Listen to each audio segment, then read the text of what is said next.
Hello guys, cam हो? मैं मजा में। तो आया से मिनी का डेली मिनी का डे 9 या 10 पता नहीं।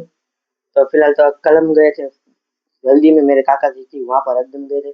मेरे कल का व्लॉग बनाया नहीं था इसलिए आज बनाओ। कल मैंने जब तो गया आप देखो, और फिर मैं आपको वीडियो के एंड में तब तक देखो आप लोग तो मैंने कब क्या क्या किया था। तो आज हमारे काका जी है, तो हम सबसे आ गए थे यहाँ पर। मैं काका जी घर आए तो पता चला कि डीजे तो चालू है।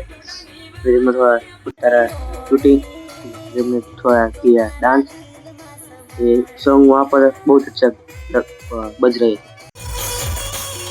हमने थोड़ा किया डांस और फिर खाना खाकर फिर हमने खाना खा लिया था और फिर चलते हम घर।